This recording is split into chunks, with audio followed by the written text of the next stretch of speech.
প্রিয় শিক্ষার্থী বন্ধুরা, আসসালামু আলাইকুম। আজ আমি তোমাদের জীবন ও জীবিকা বইয়ের ৪২ পৃষ্ঠা ও ৪৩ পৃষ্ঠার দুটি ছক সমাধান করব। তো ৪২ পৃষ্ঠায় দেয়া আছে সমুল্লয়ন। এই অধ্যায়ে আমরা যা যা করেছি, তোমার পছন্দের ঘরটি টিক চিহ্ন দাও। কাজসমূহ: করতে পারিনি, আংশিক করেছি, ভালোভাবে করেছি। দেখি আমি কি কি করেছি।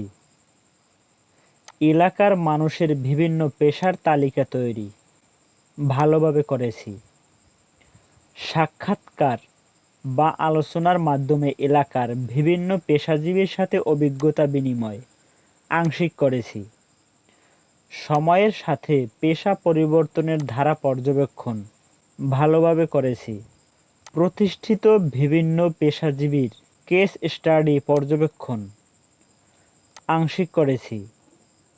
বিভিন্ন পেশার মৌলিক দক্ষতাসমূহ অন্বেষণ, ভালোভাবে করেছি। স্থানীয় ও দেশীয় পেশার মৌলিক দক্ষতাসমূহের সাথে কারিগরি ও বৃত্তিমূলক শিক্ষার যোগসূত্র স্থাপন, আংশিক করেছি। তো মোট স্কোর, তোমার প্রাপ্ত স্কোর, মোট স্কোর হলো 18। ১-১০-৮, 18 তোমার প্রাপ্ত স্কোর।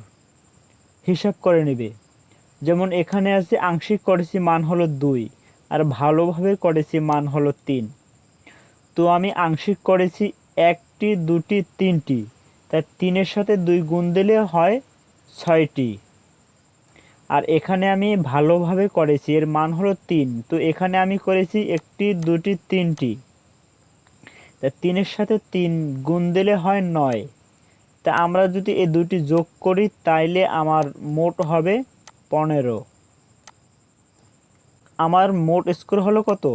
আমার মোট স্কোর হলো 15। তো 42 পৃষ্ঠা গেল, 43 পৃষ্ঠায় দেয়া আছে সব সময় সবাই মিলে এমন হাসি হাসতে চাই। সুতরাং এভাবে হাসতে হলে এই অধ্যায়ের যে বিষয়গুলো তোমাকে আরও ভালোভাবে জানতে হবে তা লিখো। সুতরাং এভাবে হাসতে হলে এই অধ্যায়ে যে বিষয়গুলো আমাকে আরও ভালোভাবে জানতে হবে তার নিচে সংক্ষেপে বর্ণনা করা হলো। পরিবর্তিত বিশেষ পরিস্থিতিতে মানুষের বেকার সমস্যা দূরীকরণের জন্য প্রযুক্তির সহায়তায় এবং তার উদ্ভাবনী ও সমস্যা সমাধান দক্ষতা ব্যবহার করে নতুন পেশা সৃষ্টি করতে হবে। যে কোনো পেশায় কাজ করার ক্ষেত্রে মৌলিক দক্ষতার পাশাপাশি বিশেষ দক্ষতা অর্জন করতে হবে। যুগের চাহিদার সাথে টিকে থাকার জন্য কারিগরি ও বৃত্তিমূলক শিক্ষার কোর্সগুলো জানার কোনো বিকল্প নেই।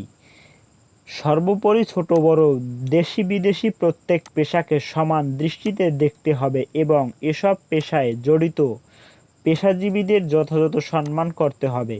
উক্ত বিষয়গুলো আমাদের শিক্ষক, সহপাঠী, অভিভাবক, ইন্টারনেট ও এলাকার লোকজনদের নিকট থেকে জেনে নেই। তারপরে শিক্ষকের মন্তব্য। তো শিক্ষকের মন্তব্য, এটা মূলত শিক্ষকই মন্তব্য করবে, তোমরা এখান থেকে লিখে নিতে পারো।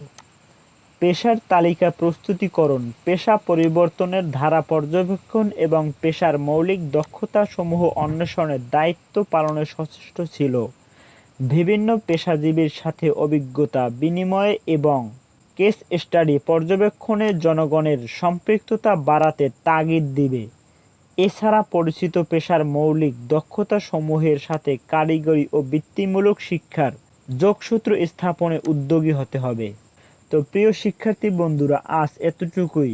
আবার দেখা হবে অন্য কোনো সমাধান নিয়ে।